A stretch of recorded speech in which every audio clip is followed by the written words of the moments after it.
Bismillahirrahmanirrahim. Assalamualaikum warahmatullahi wabarakatuh. Waalaikumsalam warahmatullahi wabarakatuh. Pemirsa, siang hari ini kita bertemu dengan Ketua Papdesi. Papdesi Pak? Nggih, Papdesi. Papdesi Kabupaten Ponorogo. Bapak Barno Pak? Nggih. Siap Pak Barno? Alhamdulillah. Baik, di tengah kesibukan beliau masih menyempatkan untuk kita berdiskusi tentang siap. Pak. 10 tahun pemerintahnya Pak Jokowi, ya. Jadi kira-kira 10 lagi Pak.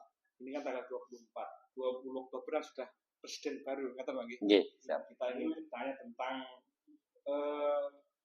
bagaimana 10 tahun Presiden Jokowi memerintah Indonesia. Pak menurut jenengan, Pak Jokowi 10 tahun Pak, 2014 sampai 2024. Apa Pak yang jenengan bisa terima sebagai Ketua Papdesi utamanya? Jadi tentang kebijakan desa, tentang pembangunan, tentang apapun dari Pak Jokowi. Yang jelas yang pertama bagi saya selaku kepala desa, pertama tentunya pemerintahan Pak Jokowi ini luar biasa. Tidak hanya bagus, tapi sangat bagus, sangat luar biasa. Ya, saya katakan seperti itu. Jadi ini bukan semata-mata secara pribadi saya kepala desa, tetapi kami merasakan yang notabene setiap hari kita bersama masyarakat, setiap hari kita ketemu masyarakat, jadi kita tahu kebijakan-kebijakan beliau sehingga mengangkat desa ini menjadi berdaya, desa ini menjadi sibuk. Ini juga karena Pak Jokowi. Walau undang-undang desa itu lahir sebelum Pak Jokowi. Kalau tidak salah di 2014 masa Pak SBY. Tetapi yang menjalankan waktu itu kan sudah di pemerintahan Pak Jokowi. Lah, dengan adanya dana desa ini, kami selaku kepala desa, kami sangat tertolong. Karena apa? Visi misi seorang kepala desa atau seorang pemimpin yang di tingkat ini, di tingkat yang paling bawah, pemerintah yang paling bawah, ini dengan adanya dana desa, ini apa yang menjadi visi misi mereka ini bisa tergapai atau tercapai. Ini sehingga kami katakan bahwa dengan programnya Pak Jokowi ini sangat bagus sekali. Sehingga di dalam ini saya katakan tidak hanya bagus, sangat bagus. Salah satunya dana desa ini. Terus yang kedua yang juga kami rasakan, kami dulu pernah ke luar negeri. Saya bermimpi waktu itu di luar negeri, saya selaku TKI, tapi TKI itu saya di Malaysia, PMI ya kalau salah sekarang ya. Pada waktu itu di negara sebelah, negara jiran itu kan sudah tol. Kami memikir kapan negara saya bisa seperti ini. Tolnya itu. Kami berpikiran bahwa tatkala arus transportasi hilirisasi dari desa, dari daerah-daerah tertentu ini ketepatan jalan ini akan tepat dan pembangunan kami yakin akan merata. Jadi dukungan ini tidak hanya sumber daya manusia tetapi pembangunan fasilitas yang kami katakan fisik sebagai fasilitas ini sangat penting, sehingga pembangunan harus seiring sejalan, yaitu pembangunan sumber daya manusia dan pembangunan fisik sebagai fasilitas. Nah, fasilitasnya apa? Termasuk skala besar secara nasional itu tol. Bayangkan dari Jawa Timur, dari Banyuwangi, lalu sekarang belum jadi semua, dari Surabaya sampai Jakarta kan sudah. Ini membuktikan bahwa keseriusan Pak Jokowi untuk pemerataan pembangunan. Bahkan Pak Jokowi kami lihat tidak hanya di Pulau Jawa, walau di Wong Solo, tetapi tidak hanya memikirkan ibaratnya Jawa tok, tetapi dia juga memikirkan kepulauan-kepulauan lain, pemerataan di dalam pembangunan. Terus yang di tingkat desa, dulu setiap pembangunan atau apapun itu kan dari atas, teman.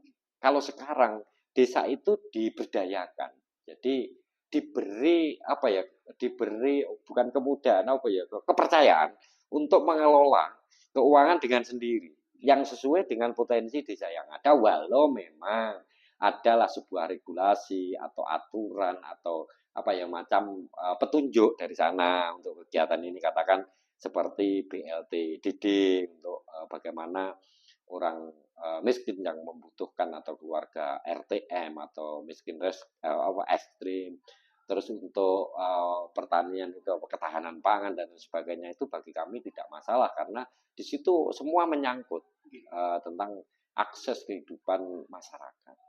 Jarang memimpin seperti ini yang dia tahu apa yang kita rasakan dan apa yang dirasakan Pak Jokowi ini sama yang kita rasakan. Jadi jarang memimpin seperti ini.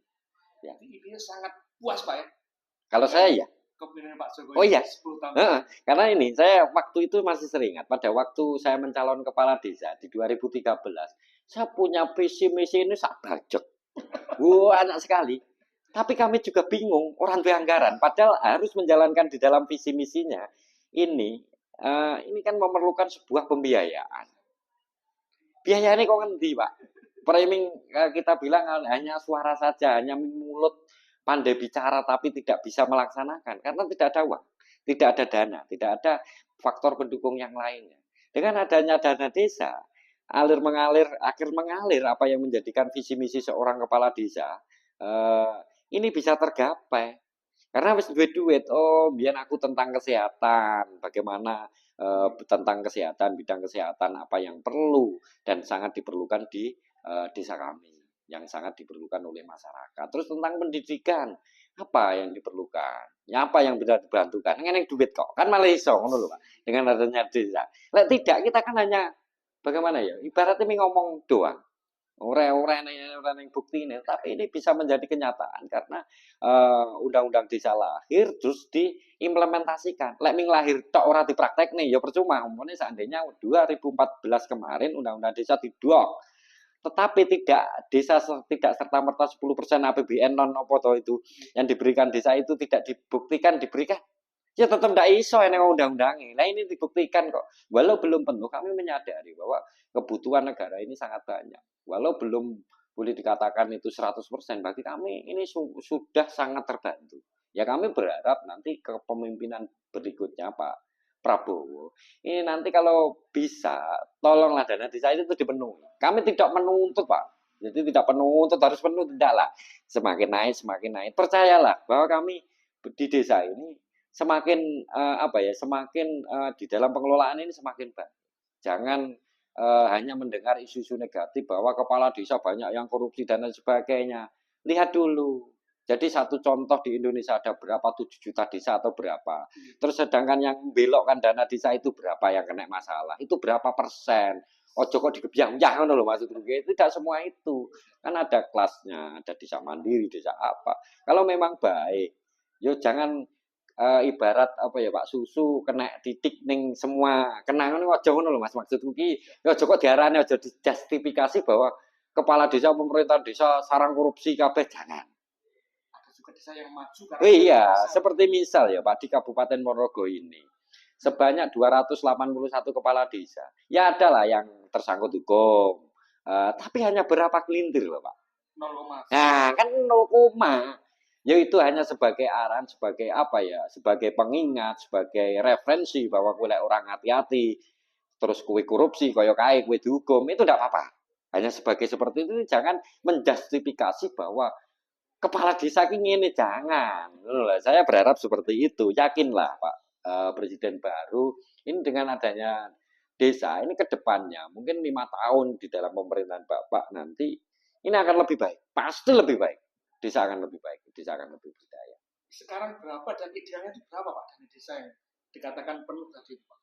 Penuh, kalau sekarang ini desa rata-rata ya di angka paling sedikit 600, yang paling banyak 1,5, mungkin seperti itu loh Mas. Saya juga tidak begitu hafal, tetapi nanti kalau penuh, desa saya seperti saat ini mungkin desa saya hanya sekitar 840, mungkin besok kalau itu sudah terpenuhi apa yang menjadi kesepakatan di dalam undang-undang bahwa 10% APBN non dan apa itu ditransfer ke daerah itu mungkin desa saya ini juga mencapai 1,2 itu baru. Tetapi dengan adanya masih 800 atau walah sangat luar biasa begini. Sudah banyak hal yang bisa diperbuat Pak. Oh sudah. Walaupun cuma 800 lagi. Ya. Apalagi 1,2. Iya, lebih apa ya? Artinya yang terjangkau ini lebih banyak, Pak. Lebih banyak yang apa menjadi cita-cita bersama untuk membangun desa ini lebih baik. Jadi desa untuk Indonesia. Ini tatkala di penguatan di desa sing paling pemerintahan level bawah ini semakin baik, semakin sejahtera, terus pengangguran yo berkurang, tingkat pendidikan yo tidak kalah dengan yang ada di warga luar negeri. Saya rasa Indonesia akan maju. Maju ini malah bareng, Pak. Ini akan lebih baik. Dari sisi desa, Pak ya. Ya. Kalau tadi juga tentang tol kan ini, Pak. IKN ini kan yang pro dan kontra, Pak ya. Ya. Menurut Pak Jengen, Pak, IKN nanti seperti apa? Saya memang sudah waktunya Indonesia punya seperti itu. Saya sangat setuju dengan adanya IKN itu. Jadi memang iyalah, kan kita melihat Jakarta, tapi kami melihat kan ya hanya di televisi atau berita-berita yang lain bahwa penduduk Jakarta, terus kemacetan Jakarta, ini kita juga semakin sebagai masyarakat kecil ini, merasa kasihan mereka-mereka yang menjadi presiden atau merasa bukan menjadi gubernur. Bagaimanapun kan ruang lingkup ini sangat pengaruh. Arep ngembak dalan ya sudah milik warga sudah penuh, terus akan mengurangi kebijakan-kebijakan lain itu bisa mengurai. Tatkala ini ibu kota ini ke IKN paling tidak ya rodok luang titik lah. Terus Jakarta tidak mungkin lah sebuah istana harus dirombak, harus diganti, itu kan tidak boleh mungkin karena ini peninggalan sejarah atau perjuangan sehingga tidak mungkin. Tapi kan wis terkesan lama. Kolonial. Terkesan lama sehingga kita di era 4.0 atau apa ini ya yang lebih ini kita tunjukkan bahwa Indonesia ini mampu. Dan Indonesia ini kaya raya, baik sumber daya manusia maupun sumber daya alam. Kita buktikan bahwa kita juga bisa seperti negara-negara maju yang ada di Eropa maupun di Amerika. Seperti itu. Itu ya. Artinya IKN suatu terobosan juga ya. Iya. Prestasinya Pak Jokowi. Iya, ini suatu prestasi. Karena pindahnya ibu kota ini sebenarnya sudah mulai zaman Pak Karno. Kalau rencana saya membaca buku. Itu buku sejarah. Pak Karno juga punya cita-cita. Terus Pak Harto juga punya ternyata ya, pengen dipindah. Terus Pak SBY mungkin juga sama. Terus baru bisa kan eksekusinya. Termasuk jalan tol ini. Ternyata kan pembangunan rancangan APBN ini sudah lama loh. Cerita oleh jalan tol ini kan ceritanya bukan cerita di dalam buku itu kan juga ada mengatakan bahwa ini sudah menjadikan ibaratnya rencana nasional sudah lama. Tapi yang bisa mengeksekusi kan Pak Jokowi. Bukti nih. Nah saya bangga, bahkan ada yang bilang lah utangan, enggak apa-apa utangan terus Pak, penting sing bangun. Aku yang ngono. Iya loh Pak. Oh iya, loh saya bikin rumah saya utang bang kok. Ning aku tak wujud dadi omah. Nah, kan bangga. Setelah lunas, aku duwe omah. Lah aku lek ora ngono ora iso kok. Wah, lek kuwi ndak apa-apa Pak Jokowi utang rita ora apa-apa sing bangun. Lek saya seperti itu memberikan penjelasan kepada masyarakat. Terkecuali utang ora dibuktekne iku lho Mas. Nah, utang gek ya korupsi lah, aku ya pegel dhewe Pak lek itu. Bener, iso ku ngomong saya pasti akan bicara. Ini kan dibuktikan dengan langkah-langkah seperti itu ternyata ekonomi kan Pak jalan bertumbuh seperti misal saya dulu itu pabrik-pabrik mungkin di daerah agak Surabaya ke sini kan jarang. Pabrik-pabrik itu kalau di Jawa Timur itu paling di sebelah selatan atau barat ini kan ada di Mojokerto paling adoh. Rotok titik eneng Jombang titik. Nganjuk eneng titik. Nah saiki lho, pembangunan pabrik itu sudah di mana-mana. Jadi termasuk di Nganjuk ini, kawasan King kawasan industri Nganjuk itu sudah luar biasa. Terus efek jalan tol karena mereka pengusaha itu yang dilihat sarana prasarana. Umpamanya nggawa barang, nggawa apa lebih mudah, lebih cepat ini penting. Terus jarak tempuh semakin singkat. Iya, semakin naik. Ya. Terus perbandingan ya mungkin termasuk UMK Mas. Jadi dibanding di daerah sana. Kalau dulu kan rata-rata orang desa itu pada berduyun-duyun ke kota dalam rangka untuk mencari pekerjaan. Nah, saiki pekerjaan yang desa wis saya neng kan sudah toh Pak. Jadi ini menunjukkan bahwa kesejahteraan daya beli masyarakat ini semakin meningkat. Seperti itu. Walau golek duit mungkin rada angel lah. Terus ini Pak tentang pertanian, bendungan dan lain-lain. Ya.